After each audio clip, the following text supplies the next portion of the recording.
Thank you for joining us today. Episode 5. We're here, Episode 5. My name is Lyndan. I am Vanessa. And we are your hosts for Remix Your Marriage. And if you've been following along, we've kind of pumped up this episode 5. And in episode 4, we kind of left off with my pastor taking me out. Are we just going right into it? Well, I'm kind of just want to give them... Okay, because I wanted to say a little something. Oh, yeah. Okay. So I'm just, so today we're gonna get into that. Mm-hmm. What got me there, what got us there, and where we are now and what we've learned, somewhat of what we've learned. Yeah, because the next episode will be my side. Yes. So yeah, this is part 1. Part 1. If you have young ears, this may not be the time to have them listen to it, but I'm not going to tell you how to parent. If you think that's okay, let them listen. And number 2, which is very important, this happened about 16, 17 years ago. Can you believe that? I know. And we happened a whole teenager ago. You're just one teenager. Yeah. That whole person that can drive. Oh, there we go. A whole person that could drive will go. And I'm glad you said a joke, because what I was going to say was that this is a very, very serious thing that happened in our relationship. However, we have to make light of it somewhat to get through it. So we may crack a few jokes, but that does not take away from the seriousness of the subject and what happened to us. But we have to laugh a little just to get through it all. So please don't take that as us not caring or not taking what happened for real. Yeah, because believe me, it was very real. However, we also want to protect our marriage and our mental health and to talk about things that like this in the past that we haven't talked about at this level. We don't want it to bring any animosity towards us or towards each other or anything. So we need to protect each other. But yeah, please understand. Anyways, I was saying today is such a big day because this whole podcast and how do I put it?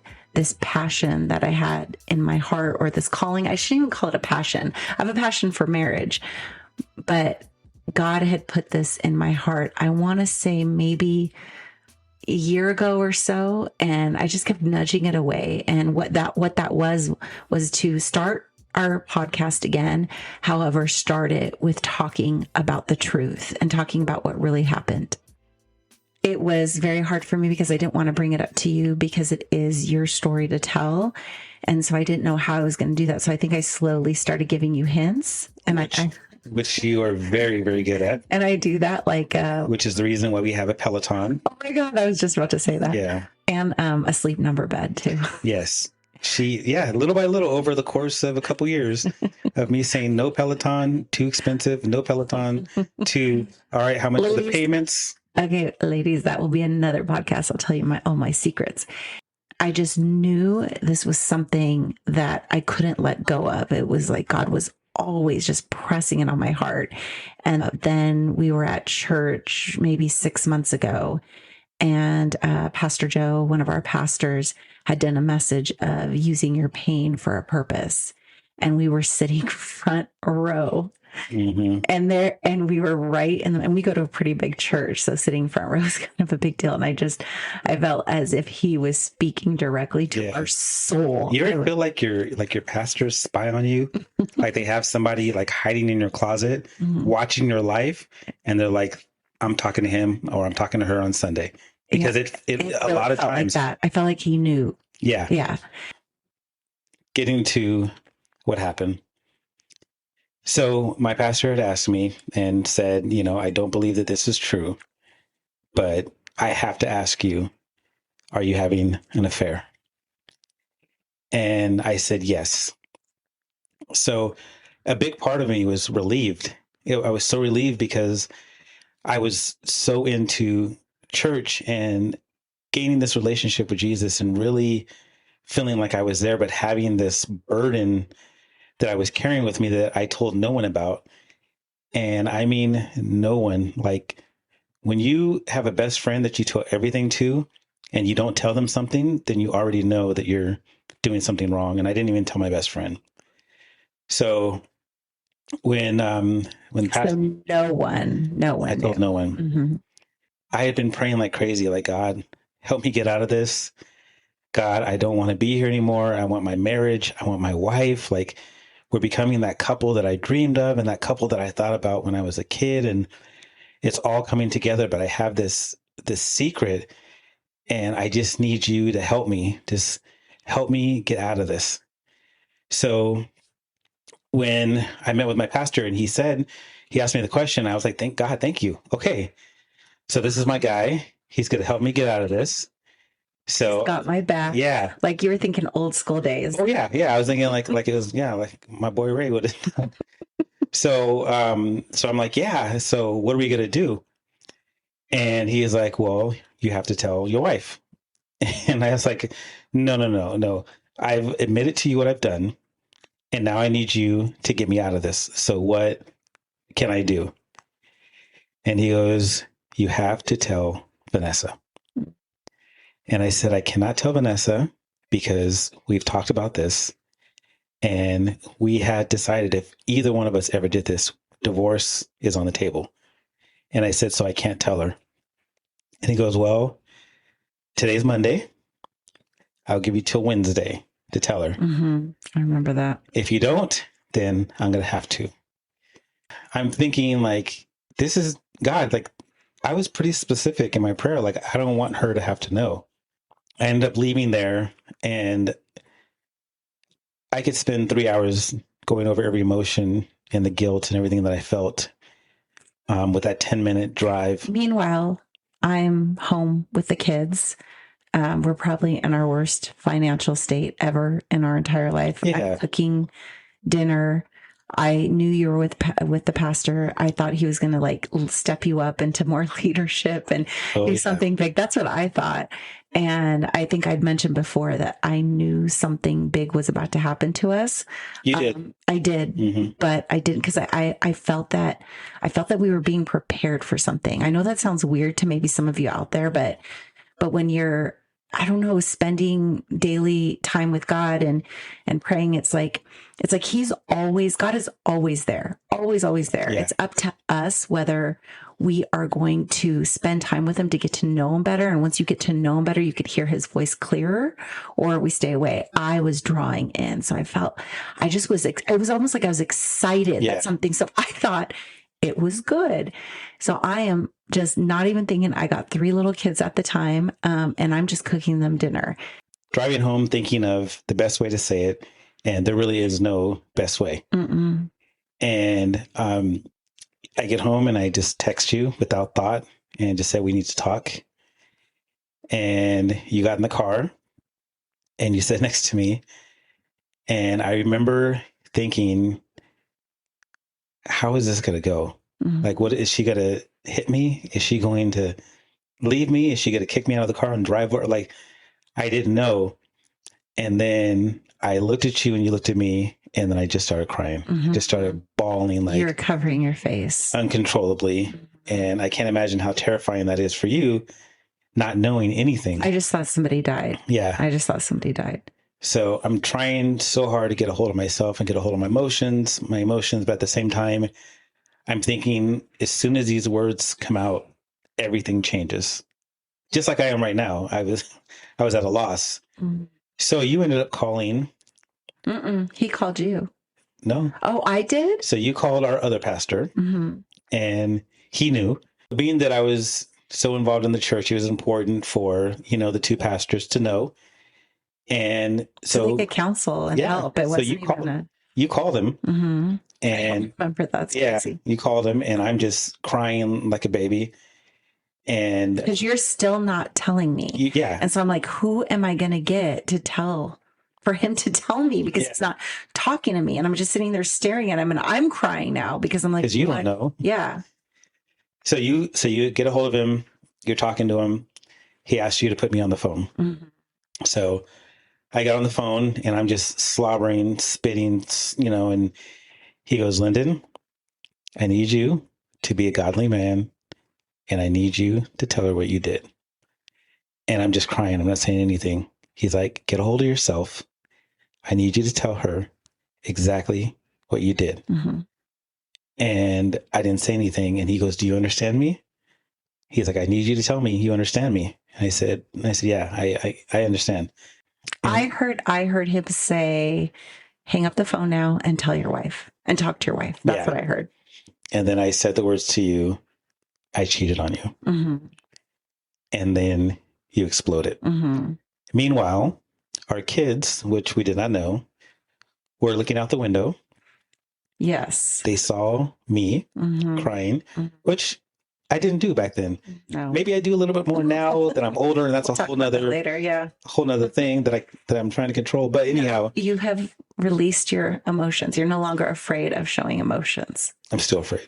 Anyway, my kids seeing me cry was a big deal because I didn't. But we didn't know that they were watching us. We just found this out when we talked about this again a couple months ago, that they were watching us from the window. We knew that day, and this is why we knew. Oh. This is why we knew, because they called your mom. Oh, I didn't know that they were watching us get upset over the window. I didn't specifically knew that. I knew that we had been outside for a while and they were concerned. Yeah, but they wouldn't call your mom because we're outside. Who knows what I was thinking. Yeah. Yeah. So they got scared because they saw both of us crying. So they called your mom, which of course was exactly what I wanted, right? For your mom to come over. Let's set the scene again. So when you say explode, I specifically remember getting out of the car immediately. Yeah. And I called my best friend, and I felt as if I was in a fog. I can't explain. And people use this term all the time, but it felt as if somebody had literally pulled the rug from underneath me. Like my knees got weak. I felt like I was going to pass out. I almost felt like I was dreaming. And because I really want you to understand, I had absolutely no clue at all. I had no idea. It was not even something I expected. Like, oh, okay, so you confirmed it now. Now I know for sure. No, this was like, I had absolutely no idea. So I just was so devastated because financially we were just a mess. And all I kept doing was like during that time saying, thank God I have a great marriage. Thank God I have healthy kids. I have a great marriage. I had so much pride in my marriage, you know? I'm like, wow, I don't even have that. I don't even have that.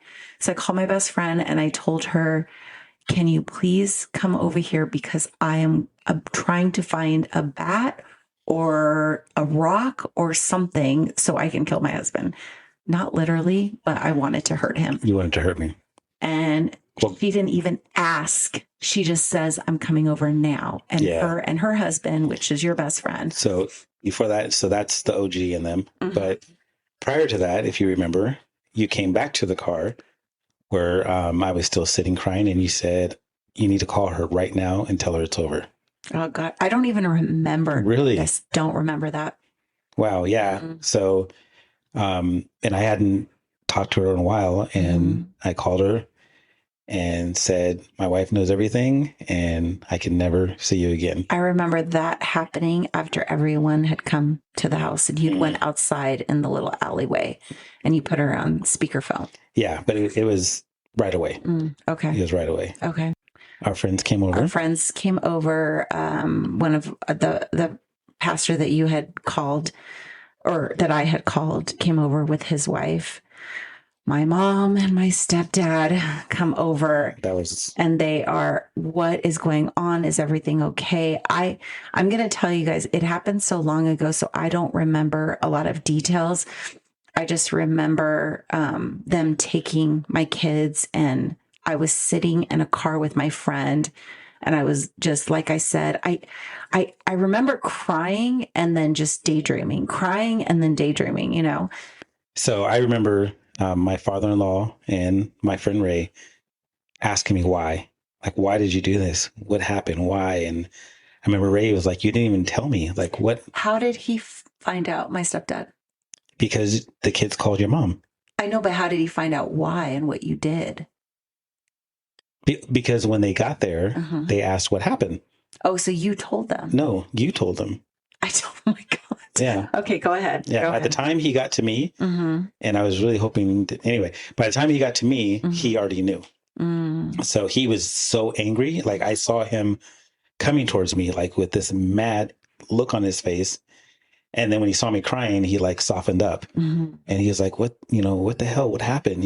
So I didn't even talk. I don't remember what I said. I just remember crying and not being able to breathe and thinking divorce and thinking, I did everything in my power to avoid being my dad. And here I am ready to leave, ready to run like he did, because I I put myself in this corner. I did this to myself and I didn't want to face it. I wanted to run.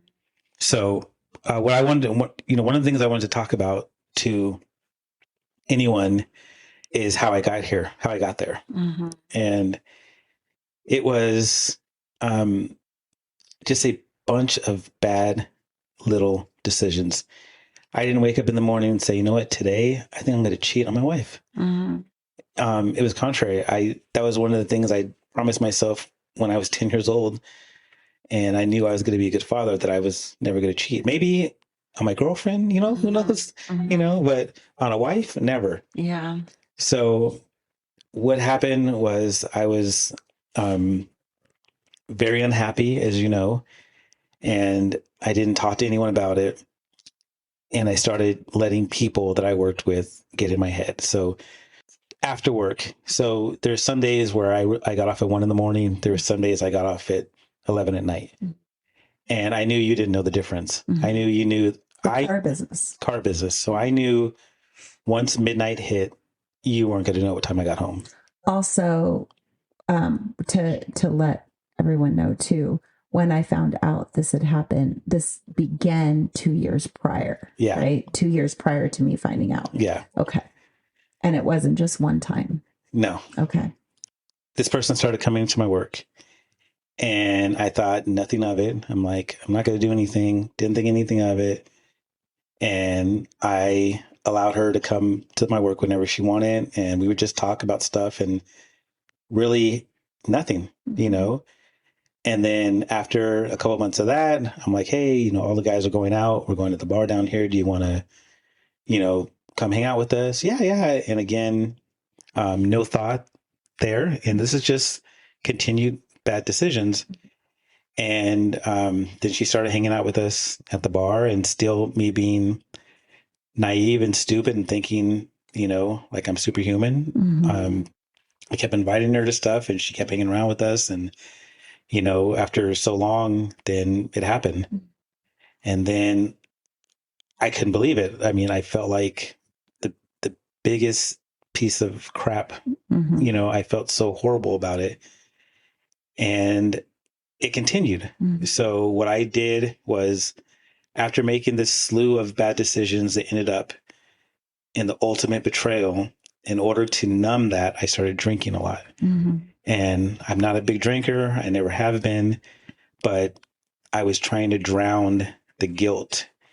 And on top of drowning the guilt, I was going back to, well, we don't have sex anyway, and we don't do. So I'm trying to hold on to something that can allow me, to make me feel like I'm still human, because I felt like I didn't feel like a human. I just felt like a disgusting being, So I'm like clinging to anything that will make me feel okay about what I've done. And so I was drinking a lot and driving stupidly. And, I thank God every day that I'd never hurt anybody, and this goes back to one of the things that you and I talk about. We always talk about people that have a work wife or a work husband, and how harmless that can be.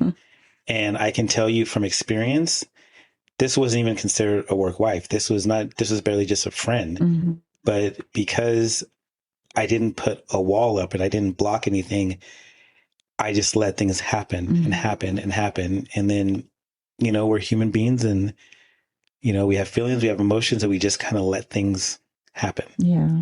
Yeah. And also, I think, maybe I got that question a lot. Like, how did you not know this was happening? How was this such a shock to you? How was it so surprising? And then when you start to look back and there was a couple text messages that I had seen that he had gotten, and they were kind of flirtatious and odd. Mm-hmm. But I had so much trust in him. Like it wasn't even in my thought that he would do that. And he said that he had a friend that is just kind of weird with him and just says weird things to a male friend.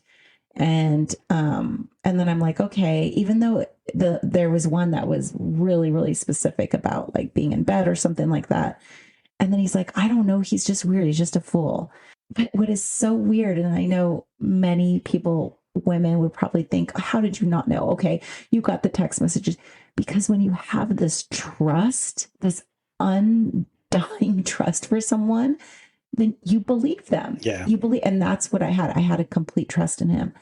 When I think back to the days, because I want you telling me about the drinking and driving and drinking, this is more things that came out later that I didn't know about. At that time, we never even had alcohol in the house. We didn't have alcohol none of that was in our home at all. And it was odd that that was one of the first things that Pastor Gary asked me once we started counseling was, during this time where you're drinking a lot. I'm like, how in the world would you know that?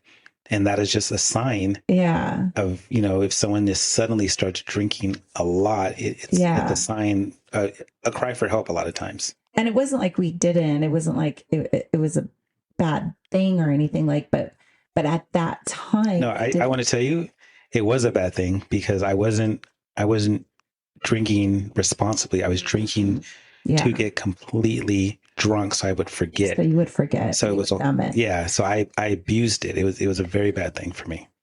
So when you would come home, because of the hours, he wouldn't come home till 2 or 3 in the morning, because at times that was the car business hour. It still is. It still is. It's still like that. So I didn't know he was coming home drunk. I would just, sometimes get up in the middle of the night and see he was sleeping on the couch, but he was exhausted. He had like 12, 15-hour days and none of that. And then again, I trusted him. I had no idea. I did know deep in my soul that, we weren't the happiest in our marriage, but it wasn't like we were fighting all the time. It wasn't anything like that. We got along great. But again, we were more roommates than actually lovers. Yeah. Yeah. And, I say it a million times. This was all lack of communication on my part and, trying to avoid a fight. So I don't want to talk about the fact that you left your car unlocked because that's going to cause an argument that's not necessary. So I'm just not going to say anything. Mm-hmm. And then every single time I check your car is unlocked. And it's building and building. And then one day I'm like, why in the world? And it becomes this fight that it doesn't have to be when I could have just said it the first time. Yeah. And we could have talked about it and you could have been irritated with me, but then we fix it. Mm-hmm. And that's the way this should have been. Mm-hmm. I should have taught you about it and said, look, I don't think I can live like this. Mm-hmm. I feel like we're roommates and, I'm thinking that this isn't working out between us and we need to get some type of help. Mm-hmm. That would have been the mature thing to do. Yeah. But instead, based on my past and not talking anything, I just held it in and this is the result. And I say that to men and women, it's worth the small fight that you're going to have to avoid the big giant fight and the lashing out that's going to happen if it's not taken care of when it's a small fire. It's good. A match can burn down a whole city, right? Yeah. Yeah. Yeah. Okay, so back to the night that I found out. I eventually got out of the car. I was sitting in a car with my friend and my pastor's wife. And we walked into the house and, we had our friends there and our close friends, which again, I'm going to add the power of the people that you surround yourself with. I don't know where I'd be or what I would have done without them by my side. And we needed them there because I think I ran at Lyndan like I was going to beat him up a couple times because I have a very bad temper. And you would never know. Talk about how I used to fight. And so I just didn't understand. And, I was crying. I was devastated. And I remember my pastor saying, I remember him saying, and I just felt like this was bad timing, but you know what? I never forgot it. He goes, one day, Vanessa, one day, you're going to look back at this and you're going to be thankful this happened. And I'm like, really? Read the room. Yeah. This is even I eyeballed him. I was like, fool. Now's not the time. And he was absolutely right. I look back at that night, and one of the things, I don't mean to backtrack a little bit, but like I had said, that we had just shared this with our daughters. And when Lyndan sat down, by the way, just a reminder in case you didn't listen to the other episodes, our daughters are in their 20s. Oh, and our son is 30. And Lyndan was so nervous telling them what had happened. And both of them pretty much knew, specifically the 26-year-old, because she remembers that night the most. Our daughter looked at us outside the window, which I didn't know. She knew something bad. She knew she had to call her grandma and grandpa. I'm just so impressed by that. But we had to meet with our pastor. Our lead pastor wanted to meet with us the next day. And for those of you who don't attend church and this may sound confusing. Like, I'm thinking some people are like, why are they all up in your business? Yes.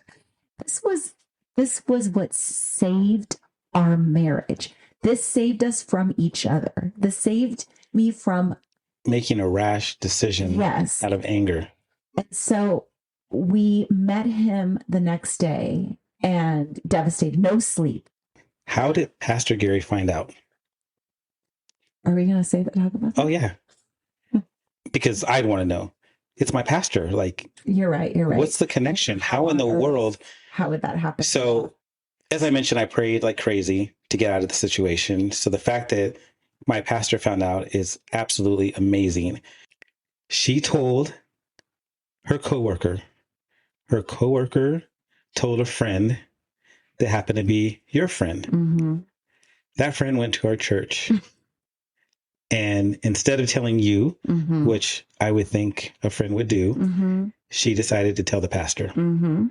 So I have to believe that it happened exactly the way that it should have happened. Mm-hmm. The way that it happened, the way that it ended up I think it ended up being told to the best person it could have happened to. Yeah. He was your mentor. He was your friend. He means so much to us. And I think if it was going to happen, that was the best way. Yeah. If someone had to, mm-hmm. if you really think about the whole big picture, mm-hmm. like the fact that our pastor found out, mm-hmm. like it just amazes me. Yeah. And it tells me that God answers prayers. Honestly, I just reliving it and thinking about it, how true, how much God loves us.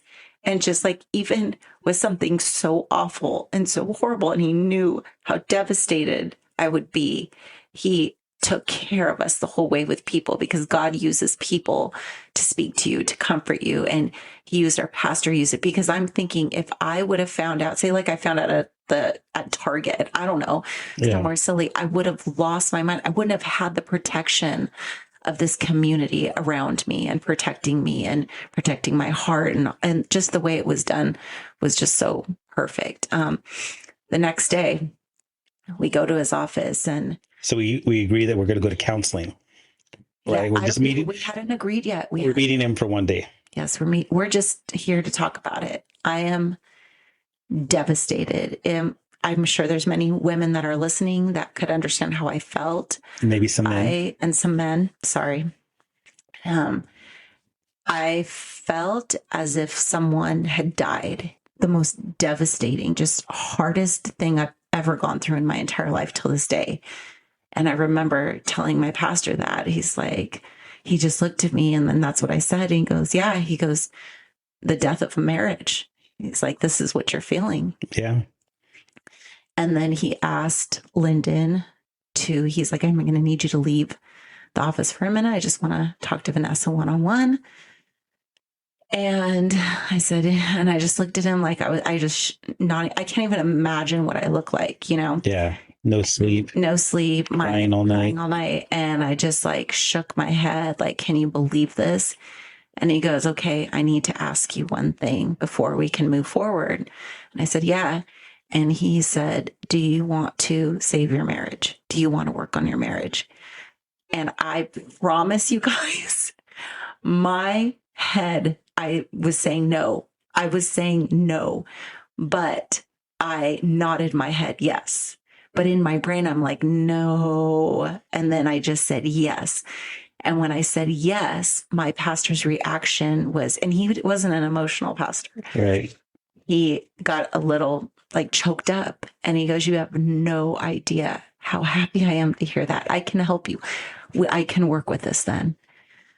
And then I said, okay, let's do this. And then you came back in the office and that's when he agreed.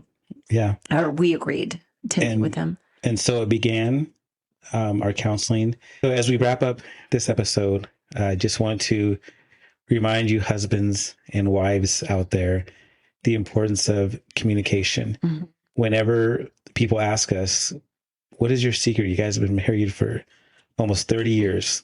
What is your secret? And for me, the secret is communication. Mm-hmm. The more I talk, the more I express how I feel, mm-hmm. the better we've gotten. Yeah. And that's the best advice I can give anybody. Yeah. Is to talk about everything, to get therapy, to whether it's, we had no money then, mm-hmm. nothing.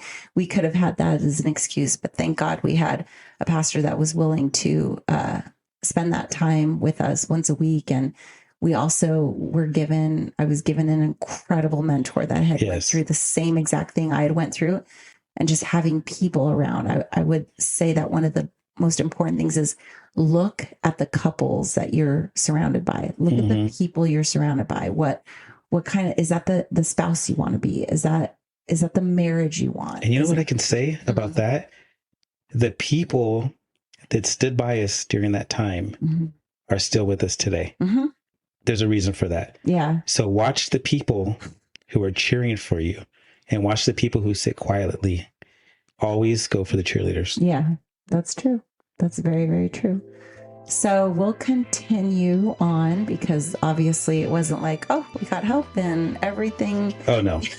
I mean, even to this day, like we still get on each other's nerves. We still have our little arguments and things like that. I get on your nerves? Oh, you wouldn't even know, girl. It's rare. Serious? It's rare. Oh, no, it's rare. Okay. You get on my nerves, though. Yeah, that is a proven fact. I get on your nerves so much that you ask me if I do it on purpose. Literally, right before we videoed this, before we did this episode, you asked me, seriously, do you do that on purpose? And the answer is yes, sometimes I do.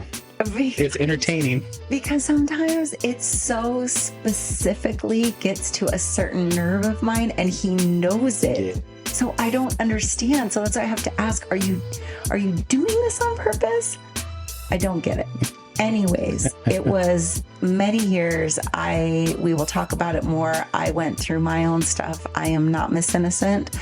I don't have an affair to talk about, but I have other things to talk about. Always a little jab, but it's okay. Just like when you're like, but you lost your job out of nowhere. But I'm so sorry, but okay. I'm not as bad as him. Mm-hmm. No, I'm just kidding. We have our things that we work through. Yes.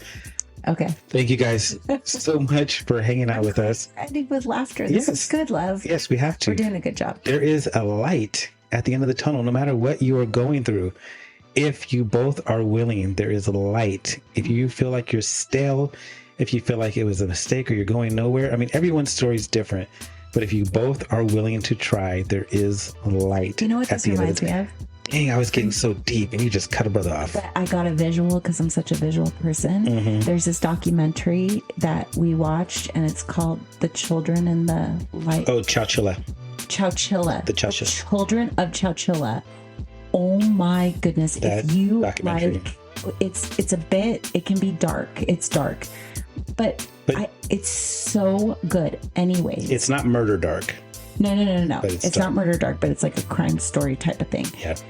Anyways, there is a point in the story and the dramatization was so realistic. Yeah.